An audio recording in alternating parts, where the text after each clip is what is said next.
Hello and welcome, Dangerlings, to this, another Dangerous Wednesday with the Danger Club podcast. And, of course, it is myself, James Foxy Lockhart, as your host. And tonight, we are blessed with not only the mighty, the irrepressible Dungeon Master. Hello, everyone. Good to see you all. But also the extraordinary and baffling Ross Harmston. Hello. And your very own man in a box. It's Colin Hubbard joining us here. Hello. Good evening. Hello. How you doing, guys? Good. Oh, that Colin, that looks sick. I can't believe you had a recording studio like in your house the whole time. We could have recorded the podcast in there. We could have got 6 of us in that little box. It would have been a squeeze. I think COVID regulations would have definitely said that you are not allowed to get 6 people in here. We'd all just have to stand outside, run in, do one line, then wipe everything down, then run out. Yeah. And the next person run in, do the next line. Easy. Just have like a spray bottle of Dettol. Just Tremendous. You don't like my background, Dan? I literally made this just for you. It's the Dan Club. It's Dan Club. It's beautiful. See, Dan Club. they're Dan sitting in a Club. nice, sound booth, and then there's trying a little bit too hard, Ross. Do you know what I mean? Don't wanna... It's always the way. With Oh, look at me! I got fire. Of course, Ross, you're justifiably proud of your animation that you've made of the Danger Club logo. Of course, when you watch this video back, you'll realise that we're not short of branding today. Welcome to this, a new look for Dangerous Wednesdays. Hope you like it. Hi, Chris. Thanks for popping in. Oh, hi. If anything's wrong, or if you can't, if everything goes is particularly skew-if, then do let us know in the chat. But let us know how you're doing and what's going on out there. But well, I think everyone. Oh, thanks, man. Yeah, we got Ross to thank for that. Big up, Ross. We're getting some love already from Rogvergerg. Hi, Greg, for your animated logos. Hello, Candice. Yeah. Candice is in the house. I'm really excited to have you guys. Greg on while he's in the chat, Greg had an awesome idea for an episode for Dangerous Wednesdays about doing character relationships, but we're going to wait until we can get Scott and Drum on the show and have them talk about what possible? But we are going to do your theme at some point. What could they possibly bring to the table on that subject? I mean, What's that all about? Who knows? Yes, so thank you very much, and I'm glad you're enjoying the new look, and I'm very excited to have you all here, guys. This is great. How are we all doing? It's nice, isn't it? I'm sitting very comfortably. You are. I think. It was going to be the first news. In fact, actually, should we skip straight to news because we've got some news. Go to the news, man. Straight to the news now. As we have so many people on, I am going to let somebody else do the little transition. So, who wants to do the danger news stinger? Why don't we all do one? All right, fair enough. Gosh, this is like a panel. This is great. Yeah. Okay, so let's begin with Dan with the news. Danger news. I just jumped in there and stole the kind of the vocal wobble because I know that's Ross's thing. So I thought I'd in get that in case, let's see what Ross can come back with. It's Ross with the news. Send danger nudes. Nice. Oh, good. Glad that tone's being lowered already. And finally, it's Colin with the news. Danger news. New danger news.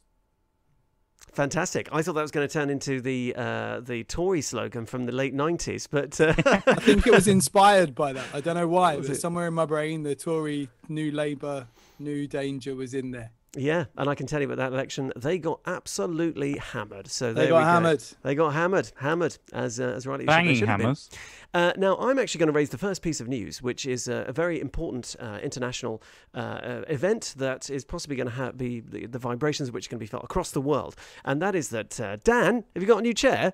Oh my God! Right, look at this. This will be terrible for the audio on it because I'm going to get out my chair and show you. Look at this. Look at it.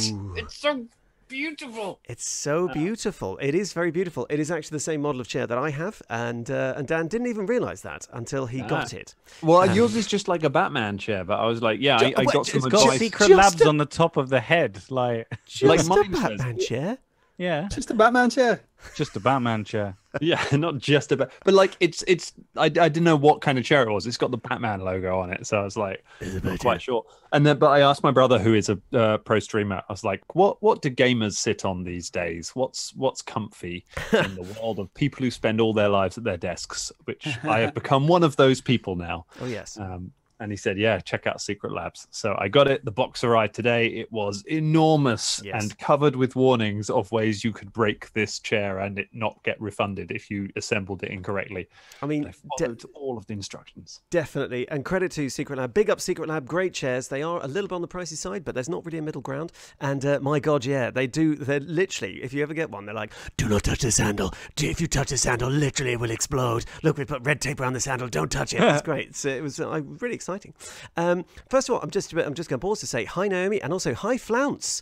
You've made a show. Welcome. Hey. So hello, welcome to Dangerous Wednesdays.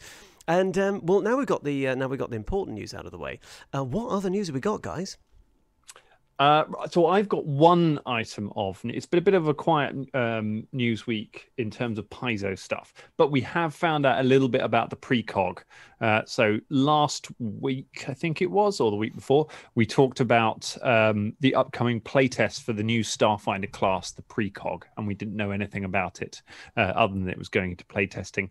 They've now released the playtest version of that character, and you can play it and give feedback on it up until Christmas Day, and then they close the playtest and they start working on fixing it. But it means we can have a little look and see what kind of thing the character is, and it's got some really interesting stuff.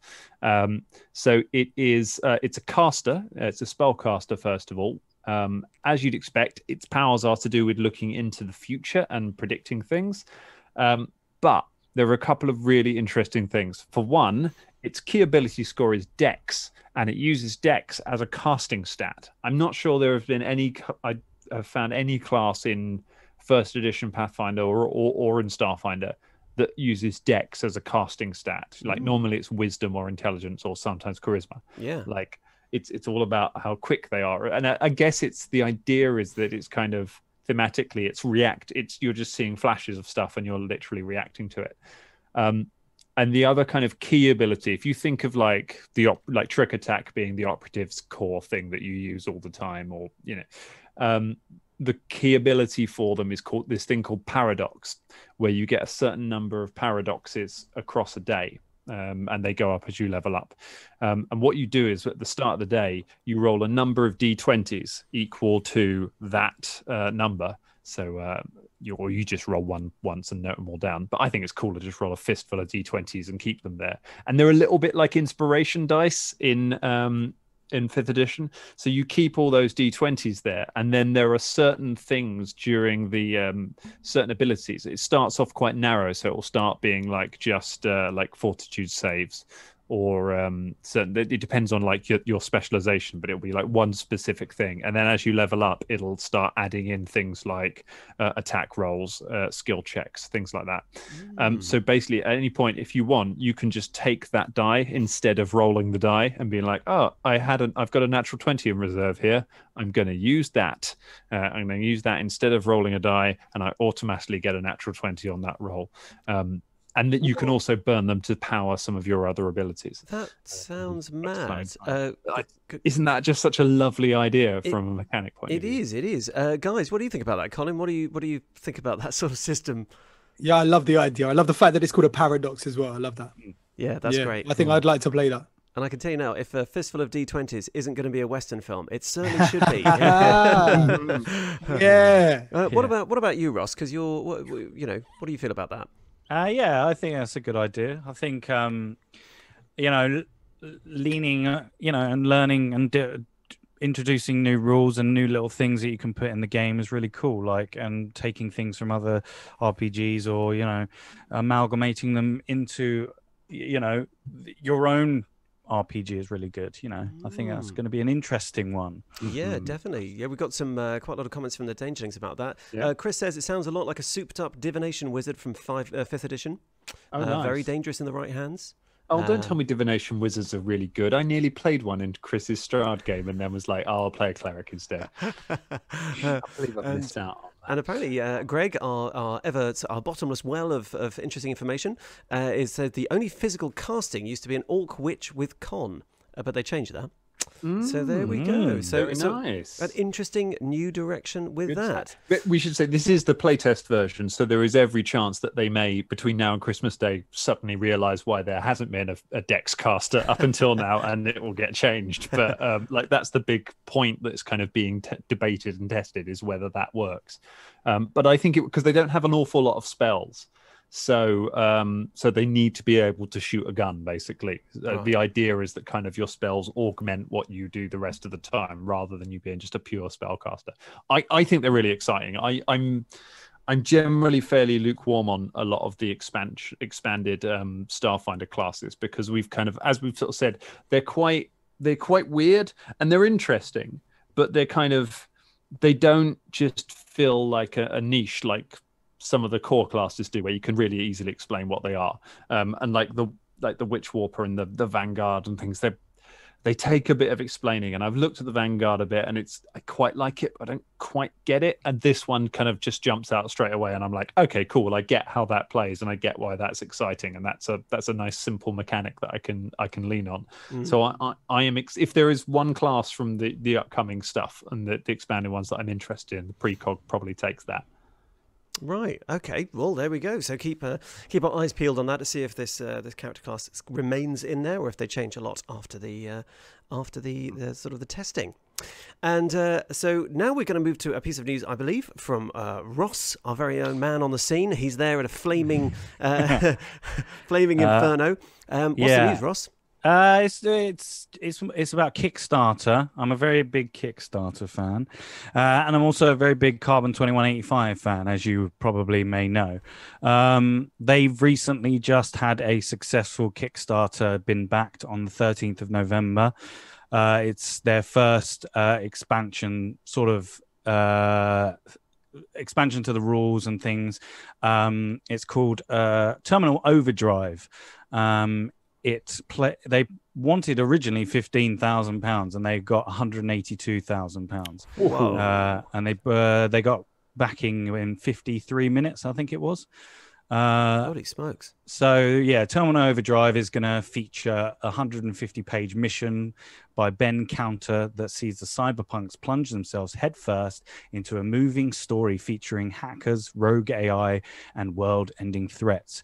And it has a full-length mission adventure from 1 to 10, which is cool. They've also got an new origin, which is an awakened mech, sort of like Chappie, that was their inspiration for that, which is quite cool. Basically kind of what we do in my campaign with Mick, which is quite cool.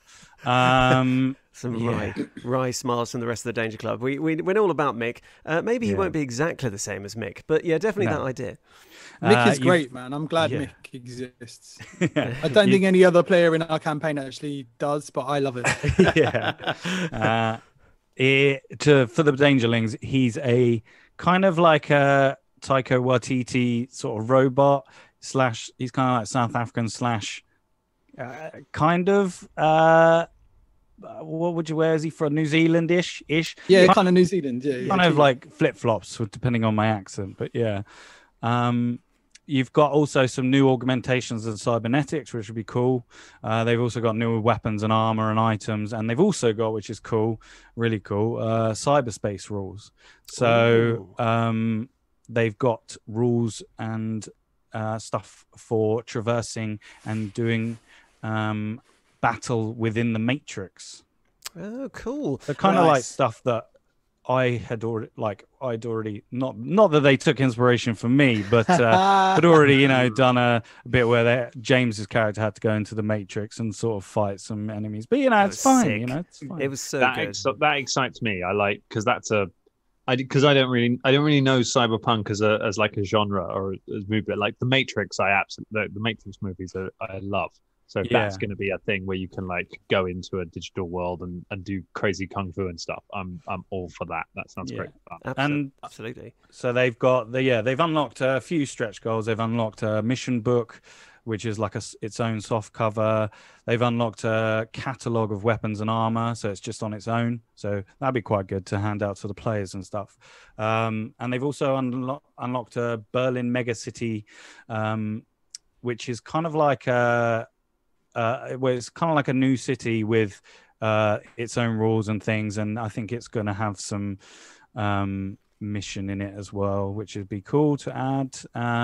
And they got bar fight rules, and there's a lot of things coming in that. So when it comes out, guys, go to Dragon Turtle Games and buy it. I would recommend it wholeheartedly because I think it's a good mix. It's not too complicated, and it's got a lot of information there for you guys to like create your own world in San Francisco, which is cool. Is is this the one that's going to have London and stuff in it, or has that already come out? No, so that's already came out. They didn't do that for Kickstarter. They just released that on their website. So cool. there is also a cities source book which has got London, Manhattan, and Tokyo, I think.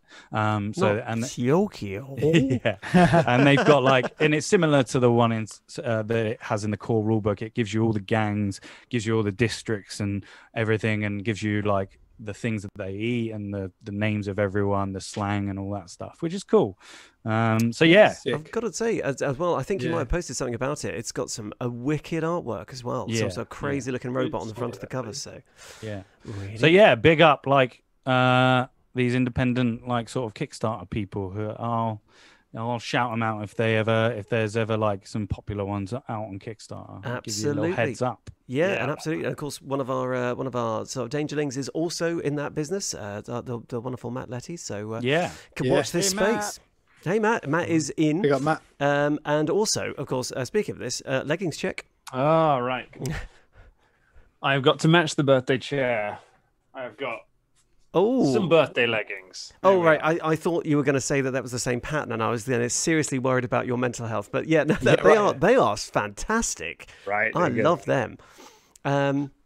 Also, we have had a couple of questions from Dangerlings. Yes. Now, one of them I don't really understand. Flounce has asked, do we prefer Penta L0M or Ray Phoenix? Who is Penta L0M? Well, you're going to love this, James. So Flounce would be vintage Benjamin Shelley, who Ross and I, who's one of my oldest friends, probably the oldest friend I still am in touch with, and who Ross and I hosted the Vintage Spoon Wrestling podcast with for a couple of years, and has decided to jump in and try to get you to say the names of AEW wrestlers. And the answer to that, of course, is Ray Phoenix. Right. I recognise Ray Phoenix vaguely, but I was like, I don't know, what is this? Yes, indeed. And also, Chris wants to know, what are you drinking, Dan?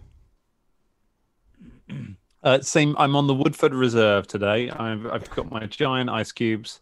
I'm having a nice bourbon. Going all out. Because it's the evening here, so would it be safe to say? You'll be very pleased to know.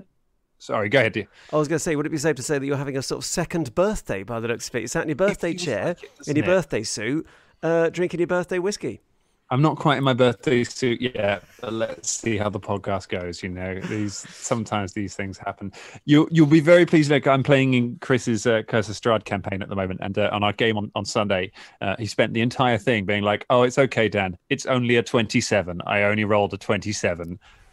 Like in reference to our recent episodes, he's like, every hit against me, he's like, "Oh, it's only a 30. It's fine. Don't worry about it. Nothing to worry about." You won't die in 5e anyway, so it's fine. Yeah, you can't die in 5e. Yeah.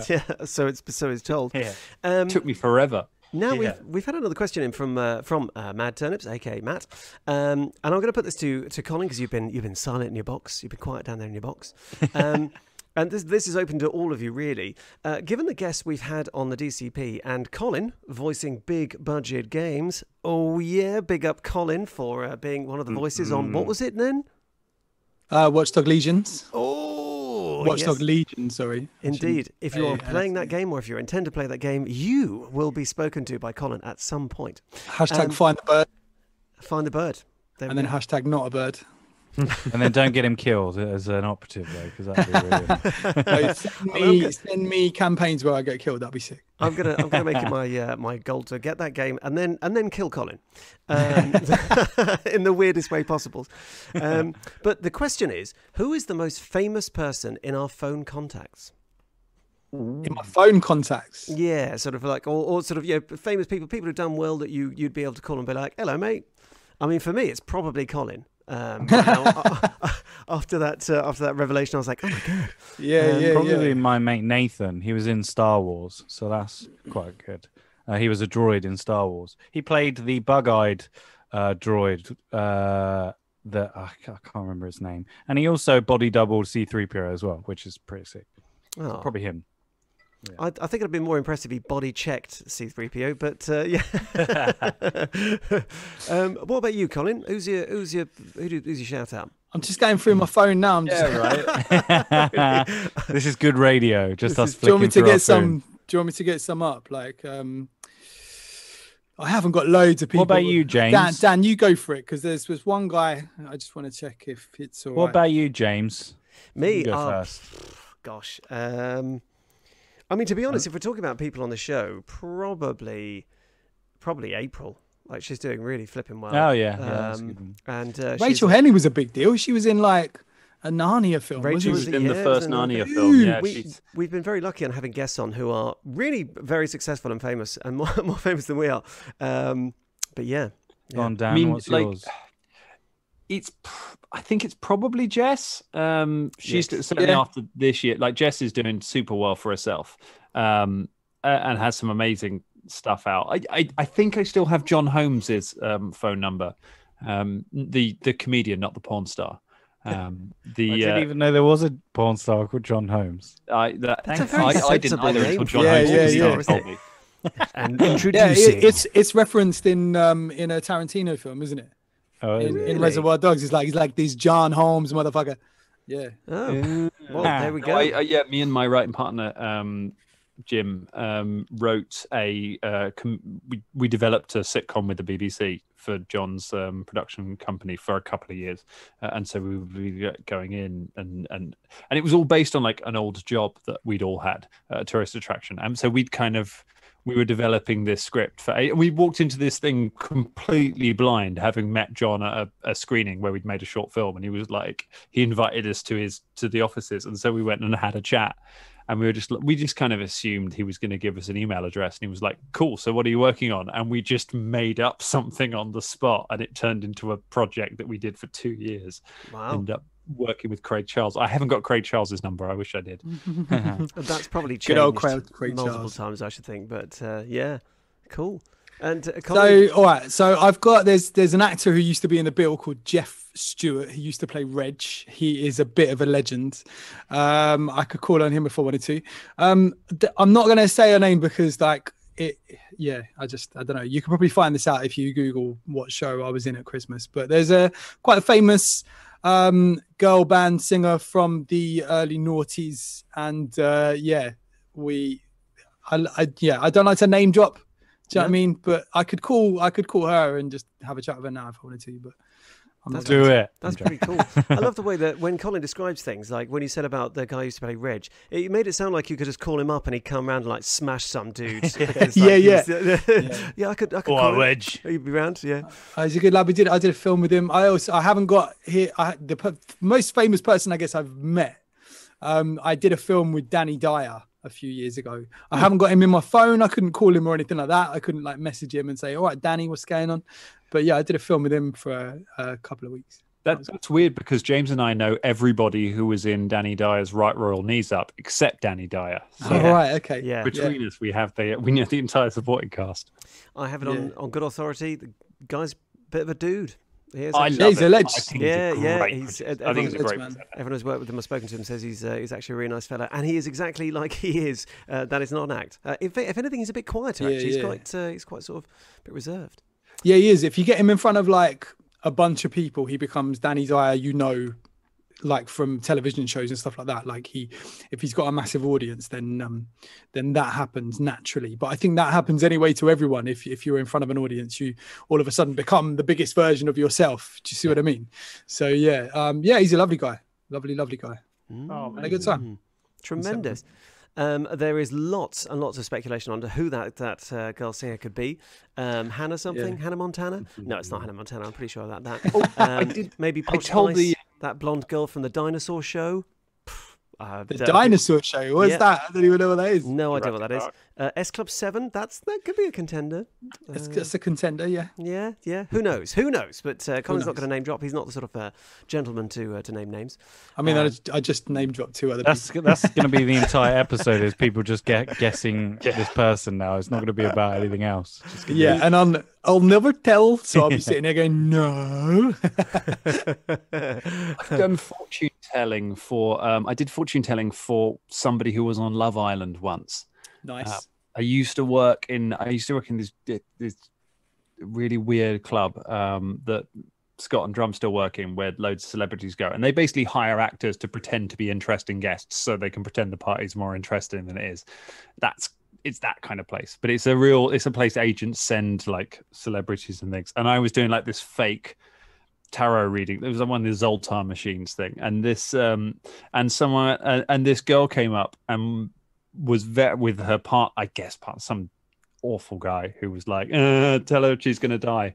And I was like, oh great, you're having a great time. And she was really upset, and she was like, oh, I've just come off Love Island and I'm just really scared about what's going to happen to me now, because I don't know what I'm going to do with my life now. And I was like, Ross's room, everyone, sorry. Yeah. And in my back of my mind, I know I've got 2 facts. I have never seen Love Island and don't really know what to do in this one. But I also know that several people who've been on it killed themselves. So so I'm just like, I am now going to it's thin very careful. So she was lovely, and I was just like, I was just like, you will be fine. Whatever happens, you will, because it's not real tarot reading. Although I got into cold reading and stuff.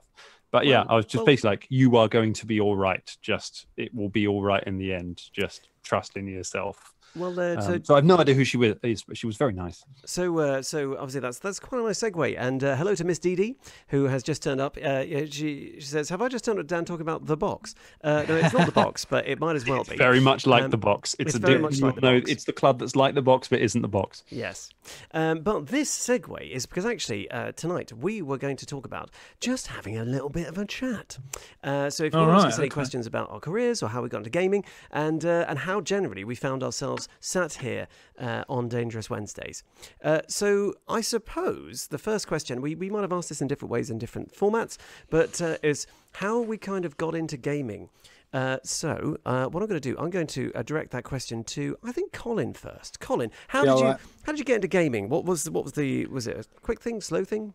I might have talked about this on the podcast a couple of times. Just before I do, I just want to say that Dan and myself, I don't know about Ross and James, but Dan and myself definitely did a show for Chris Christopherson once. Did? Yeah. So that's pretty legendary. Legendary. Whistler from Blade. Yeah. Oh, that's like a claim to fame there. I told everyone, because I was running I was show running on that, and I was like, he's refused to go to the front of the queue. He's just here with his family. He's having I was like, please do not make a fuss. Please don't do anything. And then our buddy Josh opened the show and was just like, you need to be careful in here. It's very dangerous. There's ghouls and ghosts and highwaymen. And Chris Christopherson's whole family just pissed themselves. That's hilarious. He was lovely. He was a real good guy. Amazing. It was really nice, really smiley, wasn't he, all the way through? He was just like, it was really nice. And a fun fact, Chris Christopherson has been one of my trump cards in Drink While You Think for many, many years. Double K. It's a good one. It's a good one. It's a good one. So getting into gaming. Yes. So basically about, I don't know, what was it, 10 years ago, we were all working this tourist attraction. I'd never really played games before, okay? I back where I'm from, and all the lads I used to hang around with, we were all like really lads and like, oh yeah, what's going on? And so we would never play games like that. Like and we didn't even know if there were people that played games like that. In fact, there probably was quite a few people at my school, secondary school, that played, D&D and role-playing games and stuff like that. I had no idea, didn't even know about it. So anyway, that wasn't a part of my sort of childhood. And then, as I say, working in this tourist attraction about 10 years ago, maybe a little bit more, I'm not sure. But Dan just put it up once and said, oh yeah, we're going to play D&D. And he played it with his mate Steve, and his mate Steve came in and said, oh mate, I spent who did loads of artwork for us, by the way, big up Steve. Steve. He came in the next day and he went, yeah, we played this bloody game of D&D, and I just spent the whole evening fighting a unicorn. I mean, I thought I was going to get into dragons, and Steve's like He hated it. Steve's like the loveliest bloke, but he will just talk and talk and talk, right? And he will just say about like what happened to him last night, and it was all about like all of this. Anyway, so the conversation got going, and Dan was like, "Oh yeah, well, you know, we should run a campaign for a few of us," and I think must have been an Easter break or a Christmas break, because then I went back to work in a school at the time, and then I came back 2 weeks later, and everyone was playing D&D, and I was like, "Oh mate, can I join?" And Dan was like, "No, there's too many people." Jack Hughes. And then I left. Well, we all left that job for whatever reason, because you know we just did. And then all of those guys, although everyone else kind of met up every week and they were playing D&D, and they always said to me when I went to like birthdays, drinks and stuff like that, someone said, "You should come along and just listen." And that to me sounded really shit, because like I didn't want to just come and listen. Like I wanted to come and play. I wanted to come and experience it. Not knowing that actually if I went along and actually listened to it, it would have been really sick. So anyway, one day I did actually go down there just to listen, and it turns out that one of the characters who'd only done like a one shot or something, he wasn't coming. So Dan was like, "Look, why don't you just play this character?" And I did, and I ended up playing that character for the rest of the campaign. And that was only about 2.5 years ago, and that's when I started gaming. Ta-da! There we go. And proving that it doesn't matter when you get into gaming, it's a wonderful, wonderful thing. And I can totally understand your trepidation, because when we were kids, we all pulled that line or had that line pulled on us. It was like, I tell you what, why don't you watch me play, and then you can like suggest things, but I'll play the game. And you're always like, no, that's going to be naff. Now I understand it. Like now I understand it. If I see other people's games or anything, I go over and I say, "Oh, can I listen?" And, totally. And when we were playing in the pub, I was surprised at how many people were coming over and listening. They just wanted to say, "Oh, can I just sit by your table? Not even like with you. I just want to sit by your table and just chill and just like listen to what's going on." And we were like, "Yeah, cool." And that's the idea of the podcast. Like I played like maybe 5 or 6 games, and we were already talking about recording and stuff, and yeah, that's how we got going. So yeah. Yeah. I never once told you we were full. Like that game had like 10 players in it. Like every time I was like, "You know where we are. You know where we are, Hubbard. You come along on a Monday. We'll get." It was you and Henley. You and Rachel. Me and Henley. Yeah, me and Henley were like, the two of you were like, "Oh, I want to play a game." I was like, "Come play a game then." And then one day you showed up, and I was like, "Oh God, right. Here's Teeling's character. He's not coming back." Yeah, indeed. And I just want to clarify, of course, that going and listening to D&D or Pathfinder or any kind of role-playing games is great fun. We're getting a lot of love for it in the Danger chat. It's actually a really nice thing to do, and also a good way of sort of getting to know a gaming group. And you never know, maybe you'll get involved and play the game. Did you say you never know, baby? You'll get involved. Oh, maybe. You never know, baby. I'm channeling my inner sort of Casablanca. So I think that's Colin's story. What about you, Ross? No, I'm kidding. Right, Dan. So I'm joking. No, come on. Nice wasn't there's loads of us. Ross, now I'm expecting a lifetime of geekery. Is that the case? No. You would imagine so. When I was at school and college, I was bullied quite a lot, and I was this is where it gets like really sad. Shall I cue up the music? Yeah. If you could just do the sad music. I used to be I was basically an in-betweener. Like I was an in-betweener in terms of like I wasn't like uncool, but like I wasn't cool. Like I was in between. And I got bullied a little bit, like not loads. And then I got a job at this attraction that we all had jobs at. And that's where like I started to like, because I always used to like play board games. I had like Game of Thrones board game and stuff, and we used to play that, me and my friends. And then I got the job at this attraction, and that's where I learned like, oh, actually, this is really interesting. Like we sat there and watched really rubbish films. We played board games. I wonder why we got fired. Because we were too good, Ross. Too good. And then Dan said, I think you guys were talking about it. I started with James at this place. Me and James got the job, which was really cool. Actually, we did. We auditioned in the same room. Yeah, we did. Yeah, it was a twist of fate. And then like Dan said, we play this game on Mondays. Do you want to come along? And me and James said yes. I think you were playing 3.5 D&D, weren't you? We were at that time. Yeah. And we rolled up a character. I rolled up a guy called Raymir White Castle. He was a protector of animals, a ranger. And me and James started together, and I think we woke up on like a riverbed or something, and we didn't know what the hell had happened to us or something along those lines. Yeah, something. We were in the mountains, weren't we? Because I remember jumping from. Yeah, you were like underground, weren't you? And the two of you, because the party were somewhere underground, so we kind of we just found the two of you walking in a cave, and you were two half elves. Yeah. Like weirdly, I still kind of think of the two of you as James and Ross. Like you're always kind of slightly connected in my head because you joined the campaign at the same time, and you have kind of a joint character concept. Like if ever I'm typing everyone's names out, I type the two of you at the same time. Have you got a cat? Oh my goodness! My cat Twiglet. She's hello Twiglet. It looked like you were just holding up a rug because of the thing you've got in the background. Now, is this the super adorable, very old and blind cat you have? Yeah. So I'm going to put her back down. Oh, bless her. Anyway, so we started together, and that's where I really I grew to love it, and it was mad. It was mad. I cannot explain how mad it is, because when you arrange to do something with friends, you arrange to meet up with them every week, and then it never happens. It is so weird that all of us every Monday met up. When we started that with me and James, we'd be there every Monday as much as we could, which was the majority of the time.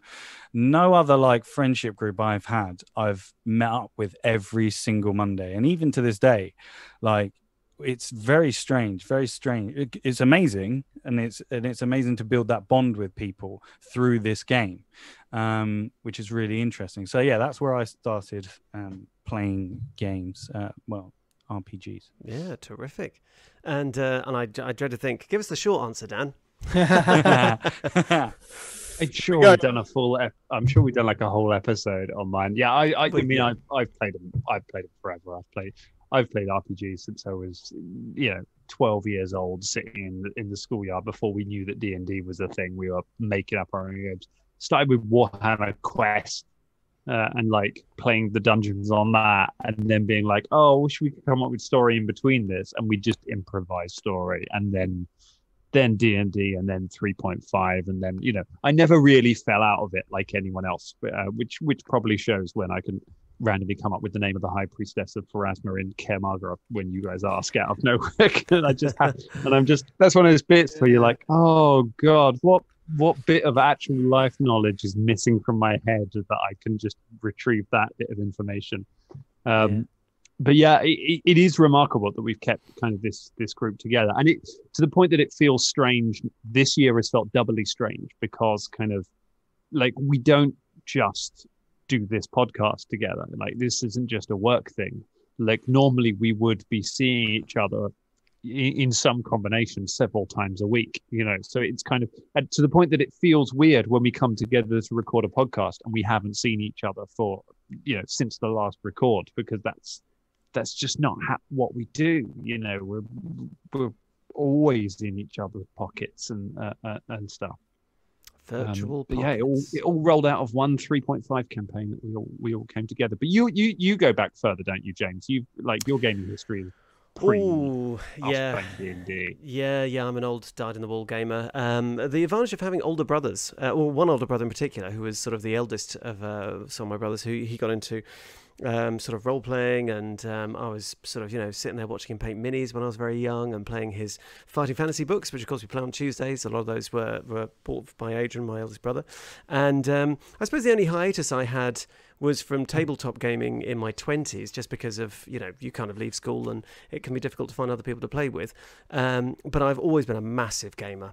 Computer games, we don't go into my bottomless well of obscure computer game knowledge, because it's very What was your first computer game, quickly, James? First computer game? we had an Atari 2600 classic console, so I have very fond memories of playing Space Invaders and also Combat. I really particularly like Combat, where you could have like little tanks going around a maze. That was great. It was great, so terrific. Yeah, we had one of those. Yeah, really, really good little sort of game console. And so just a little addendum to the story of me and Ross starting the game. Because you guys started the game of D&D and everyone was talking about it in the green room, and I was literally dying inside. I was just like, oh my God, I want to play it so bad. Because it's been years since I played any role-playing. I actually met up with a couple of friends who I used to role-play in my sort of teenage years with, and it had been a long time. And eventually it was just sort of like, I'd be quite interested in playing the game. I don't know if It's cool if you don't want me to be there. But sympathy with Colin, like I got the same sort of things. Like I don't know, because we've got quite a lot of players. I was like, oh no, that's cool, man. Yeah, it's all right. Yeah. Fine. Yeah. Who dropped out so that me and James could come in? Well, effectively, no one really. Like I was pretty sure that kind of some of the players were going to play. Like I thought we were going to play one game and done. Like I did everyone's character sheets in pen, but I knew there were a couple of people. Like as soon as you start the game, you're kind of like, okay, so Scott's a lifer because like Scott does not start anything he cannot horrendously obsess over. So as soon as he's in on this, I know that he's going to be here every week. And Drummond, like I kind of got the vibe that Drummond would stick around. I knew that some of the other players, I knew that Milska Brinko and Batty Lickdick were not going to be long-term characters in that campaign. So that's Rob and Joe. Rob and Joe, yeah. Although, to be fair, Batty disappeared quite quick, but so Joe's character actually stayed in for quite a long time, wasn't she? And she got married in the end to a sort of barbarian. She went full Daenerys. My favourite one was our buddy Craig, who came along for like 2 games. He got really excited, came along for a couple of games, had a great time, was there when we killed like our first boss in our first dungeon or something like that, got the loot for it, which was absolutely Scott loot, but he wasn't at that game. He couldn't make it. So this guy was like, oh, stealth shoes. Yeah, I'm going to be the sneaky guy. And he was a fighter. He was like, yeah, I'm going to be like a sneaky fighter. Oh, that'd be great. And he put these shoes on and never came back to a game. Do I know this Craig? Is that Craig Hamblin? That is Craig. No, that's not Craig. Neil Craig. Oh, Neil Craig. Yeah. Good old Neil. Now he's quite a big deal, isn't he? Sometimes. So maybe we could phone Neil. Neil's quite a big deal. Fantastic. Neil's a big deal. He's one of those people that you meet and you're like, are you famous? You seem famous. Like he has that famous energy about him. He's certainly talented and energetic enough. Now, by the way, whilst this chat's going on, everyone's very quietly, attentively listening to us, recalling these stories. Is it? Right, okay. Do come up with your own questions if you want to ask anyone anything particular about our gaming history or how we got into it. How did you get into it? Let's have some stories and stings. Apologies for the robot that just came up to, do you want to become famous? No, not that way. So we must be doing something right because we're starting to attract the attention of the AI. Nice. So that was how kind of we got into gaming, and generally, it's quite a. Did any of you anticipate sort of? I mean, obviously Dan sort of the lifer, and did you anticipate? How quick was it, Colin? Really, a question for you. Sort of when you were playing, that you thought, yeah, this is really good. Was it a sort of instantaneous thing, or did it take a bit of time, or? Yeah, I really enjoyed it. I dived on in straight away. I think it's going back to what Ross and I mean Dan talked about as well. For me, for quite a long time, because I was only coming out to like birthday drinks or like meeting up with everyone twice, maybe 3 times a year. So for me, it was kind of like I wanted to get in seeing everyone because I missed everyone, I wanted to see everyone once a week, like they had this meetup.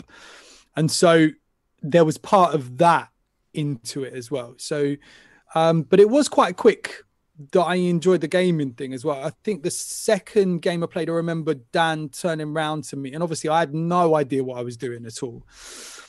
And Dan just went, so there's a big explosion, 5, 4, 3, and just looked me dead in the eyes. And I went, I jump out of the way.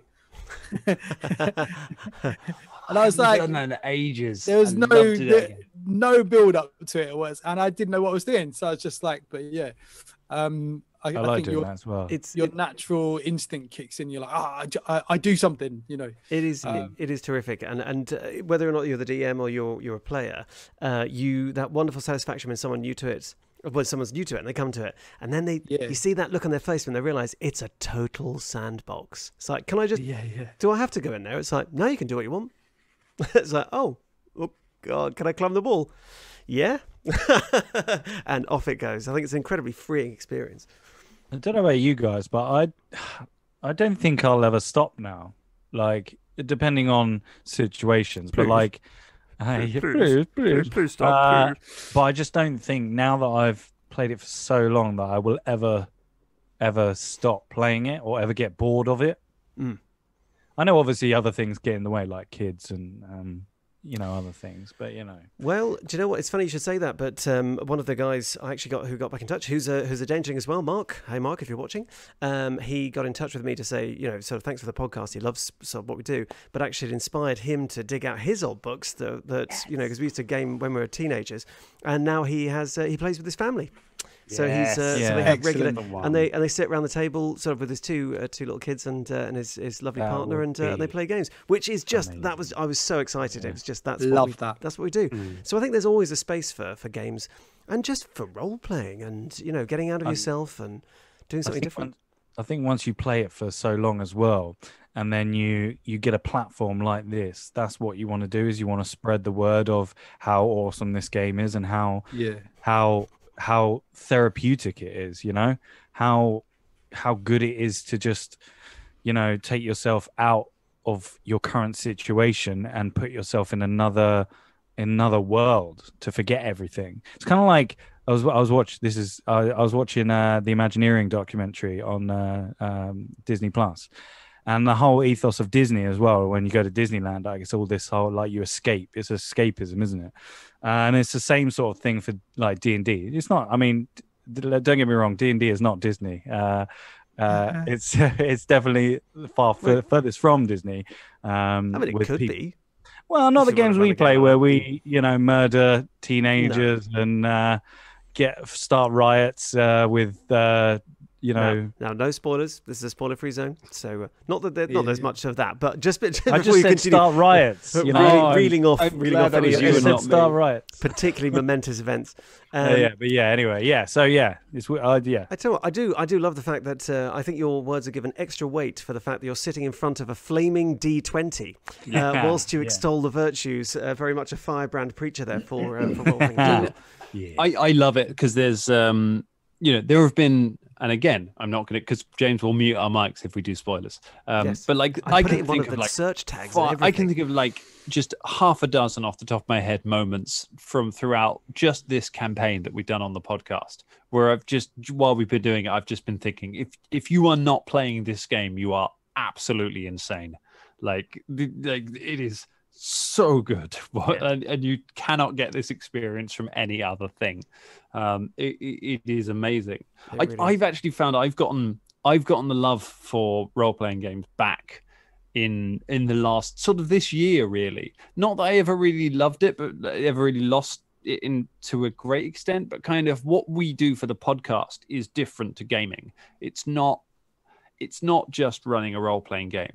We are making radio, and so when we're doing that, we're having a game, but we're also thinking, this has to be an hour long. We have to get X number of bullet points in before we hit that time. We have to be funny. We have to be, we have to ping off each other. We're making a show for people to listen to. It's not the same as doing a game. And then kind of during this lockdown where we've had time to put into running other games and having games, and and I've got to run a Starfinder campaign from like level 1 up until and we're up until like level 7, 8 now. We're in our second adventure, and it's with new players who are just discovering stuff and just learning to role play, and it's kind of suddenly you're having this whole thing again, and it's that experience of like bringing new people in. I love running games for people who've never played a game before, because you just, that moment when people realize they can do anything, or realize that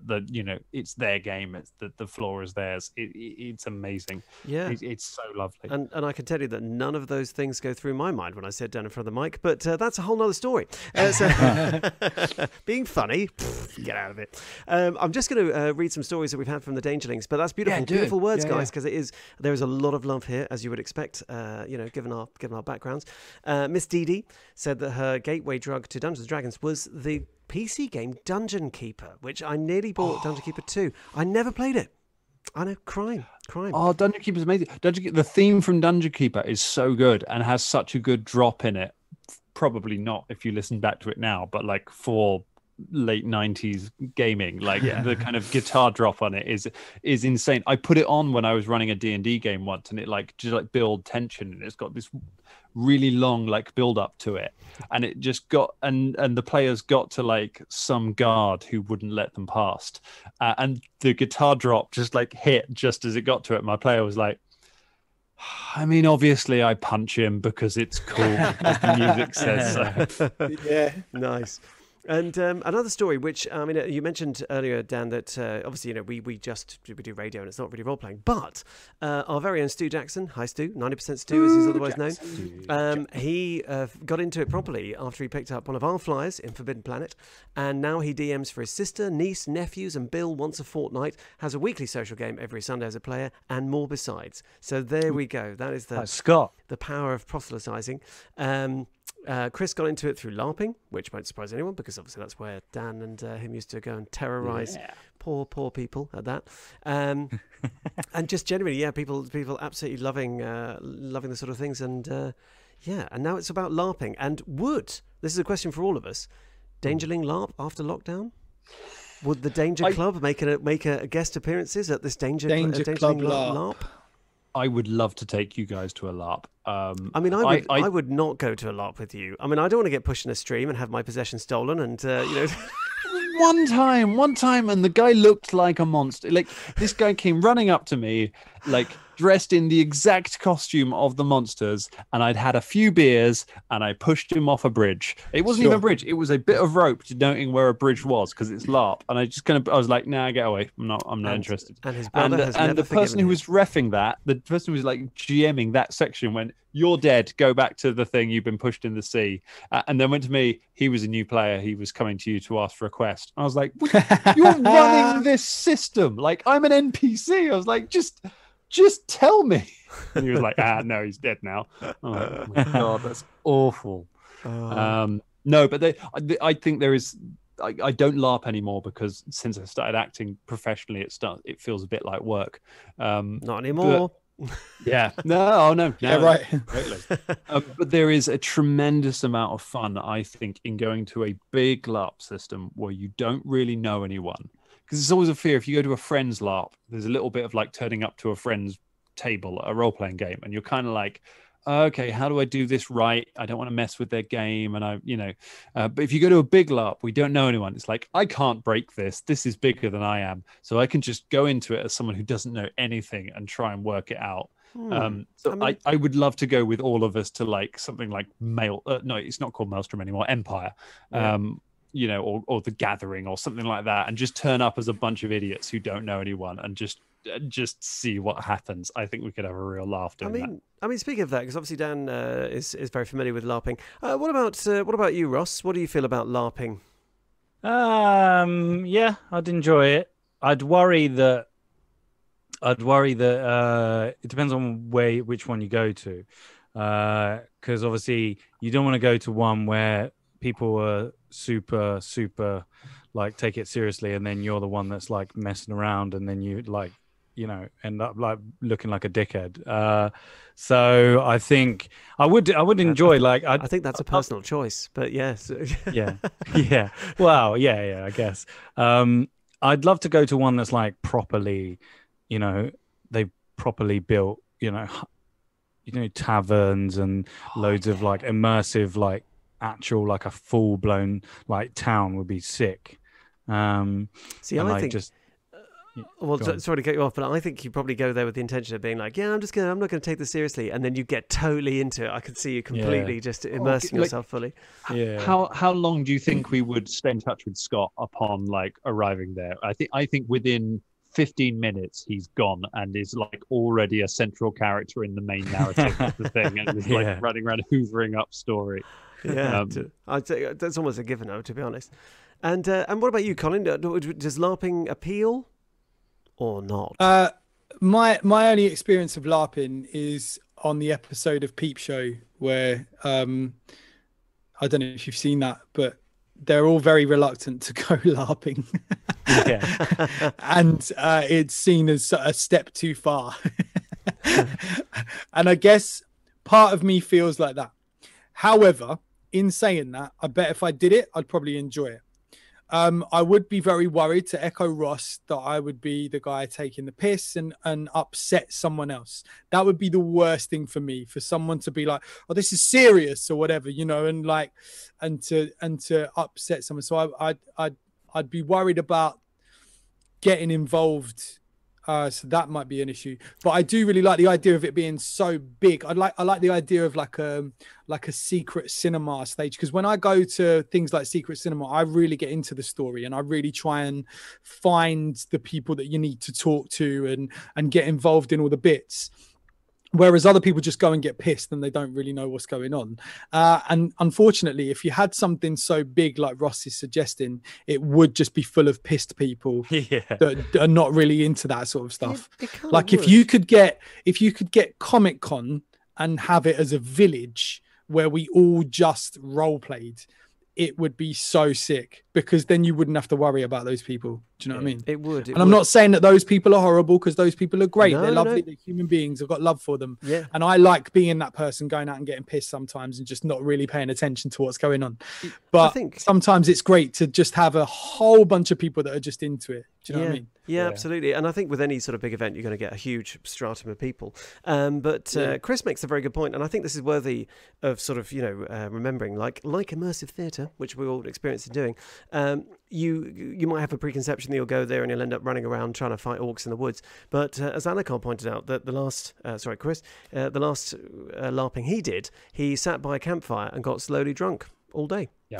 And actually, the thing is, I'm sure loads of people came up and interacted and sat by the campfire, and you could dish out a bit of lore. You could be a bit grizzled. You could be sat there and giving advice, and then these fresh-faced adventurers would run off into the woods. And I would be totally down with that sort of character. Like that Honestly, sounds awesome. in-character taverns feel like the most immersive thing. Like loads of LARPs want to have there are companies like Crimson Moon and stuff that will come and set up a tavern at your LARP, and they will serve. They're licensed and they'll serve mead, and they've got all the tables set out and everything. And loads of LARPs think, oh, this is the best thing. We need to have this. It will make it so immersive and make everyone get really into the game. But they actually really detract from the main plot, because I can tell you, I can quite happily spend an entire weekend sitting in as soon as I'm in there, I'm like, it's warm. There is a nice bar. There's a guy playing a lute. I'm in my costume. I'm like, that's pretty much all I want from this weekend. I'm going to sit here and drink mead with my buddies, and I'll just call each other thee and thou rather than using. And that's my weekend. Like, I am not interested in what the Dark Lord is doing. We're just going to get.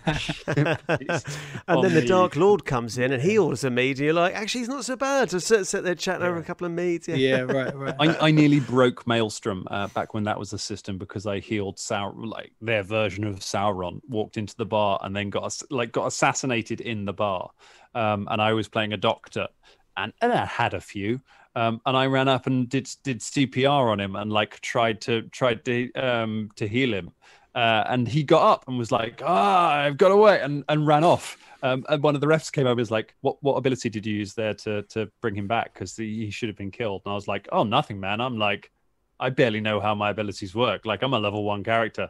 Like, I couldn't do anything. I was just role playing it out. And they were like, oh, we need to go and catch him then, because he thinks he's still alive. Nice. Turns out he that character ended up murdering the king. So Dan unwittingly set in chain a catastrophic series of events. That does sound amazing. And Miss Dee Dee is very, very experienced about LARPing, and she's suggesting a Labyrinth one, which is in Chislehurst Caves. Yep. Yeah, where you could book a private party. It's closer to Dungeon Crawler. Parties of 12, character sheets, the lot. Could be a good. I started Labyrinth. That was my first LARP when I was a kid. My friends wouldn't take me when I was a teenager. Like the first LARP I found out that my buddies had booked to go to a LARP, and I was just like, "Oh, what's this Labyrinth thing you're going to?" And eventually, one of my mates caved, and they were like, "We promised we weren't going to tell you we were going to it because we were worried you'd get too excited and it'd be embarrassing." And so they booked to go to a LARP without me because they were worried that I'd get too into it. Oh, And eventually, and they had to take me, and I did, and I ruined it for them. I was so excited. And there we go. That's Dan's take on LARPing. So Dan is available to book for your LARPing groups. He really brings an interesting element to your party. Now, sadly, this has flown by, but it is 7 o'clock. Yeah. I know we have come to the end of Dangerous Wednesdays, but what a Dangerous Wednesdays it's been. This has been really, really great, and lovely to see some new chatters there in the talking and stuff like that. And so looks like we're running a LARP now. Hooray! What do you Danger think, Club boys? LARPs. Danger LARP. Danger LARPs. Would that be let's like do it. Dan LARP? No, not Dan. No, Jur. What would it be? What would you shorten it to? LARPja. Danger Club. Danger Club. That's not been Danger done Club. before. No, We're Danger having it. Club. Danger Club. This is something for a business meeting, not for It's recording like- legally. That's it right. counts. We're giving you a sneak peek into our business meetings where we sit there going la ha ha la ha ba ba Danger at each other. lure Peter. Because we're actually Shoggoths, so that's what we do. We speak the ancient tongue. We didn't answer most of the questions. No, we didn't. did we? No, I mean, Oh, well. to be honest, this is the usual format for Dangerous Wednesdays, but that just means you'll have to tune in next Wednesday for another Dangerous Wednesday. Any final comments from our panel? Sensible ones, Ross. Sensible ones. No. Just no. I mean, that's worthy of news in the first instance. Ross has no comment. So we must have done something right. Well, thank you so much for joining us. Do check out, of course, Monday's episode came out, or if you're a little bit behind, you can check out it's on Spotify and all the major platforms that you could get a podcast from. And also the new Danger Recall. If you haven't caught up with that, that's really, really good fun. Oh, Colin's little baby. Is that The the old new new. show? It's the new Colin, show. what's the tagline? the old new show. The old the old The new old show. new show. There we go. It's a good one this week. Yeah, definitely. Real fun. And so I guess it just leaves to say goodbye from Ross. Goodbye. Goodbye from Colin. Goodbye, team. And goodbye from Dan. Bye, everyone. Thank you. And of course, it's goodbye from me, James, your host. And do join us very soon. But for the moment, stay dangerous. See you later, guys. Stay Wednesdays. Stay Wednesdays. Stay Stay Wednesdays. Wednesdays. Stay Wednesdays. Stay.